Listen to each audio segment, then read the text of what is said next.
L'histoire de France et de Navarre a rarement connu une figure aussi inflexible que Jeanne d'Albret.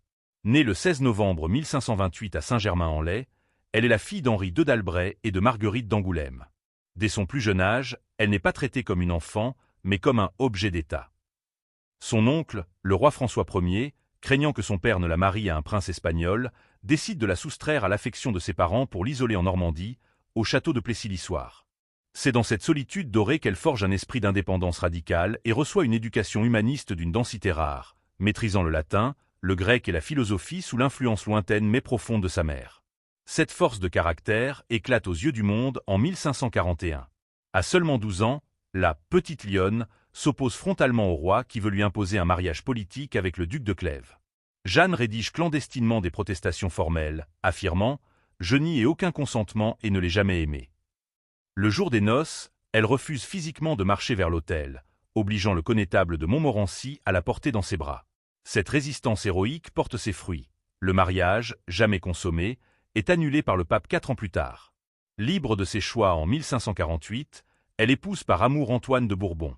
Ce choix s'avère être le pivot de l'histoire de France, car il unit la Navarre à la lignée des Bourbons, futurs successeurs du trône de France. L'accession de Jeanne au trône de Navarre en 1555 marque un tournant spirituel majeur. Tandis qu'Antoine de Bourbon oscille entre les religions par opportunisme, Jeanne vit une conversion radicale au calvinisme. À Noël 1560, elle abjure publiquement le catholicisme. Face aux menaces de son mari et du pape, elle reste de marbre, déclarant « Si j'avais mon royaume dans une main et mon fils dans l'autre, je les jetterais tous deux au fond de la mer plutôt que d'aller à la messe. » Devenue seule régente après la mort d'Antoine en 1562, elle transforme ses domaines en un laboratoire de la modernité protestante.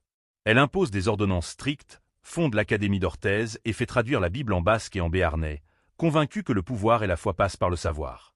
Le règne de Jeanne devient alors un duel psychologique permanent contre Catherine de Médicis. Là où la reine-mère utilise le luxe, la séduction de son escadron volant et le compromis, Jeanne oppose une austérité monacale et une intégrité absolue. En 1568, elle se retranche à La Rochelle, engageant ses propres bijoux pour financer la cause huguenote. Durant ses années de braise, elle se consacre à l'éducation de son fils, Henri IV. Elle refuse pour lui la mollesse de la cour et lui impose une vie rude, courant pieds nus avec les paysans de Coarraze pour en faire un roi soldat capable de comprendre la réalité de son peuple. Elle lui enseigne que le pouvoir est un devoir, forgeant ainsi l'esprit de celui qui pacifiera plus tard la France.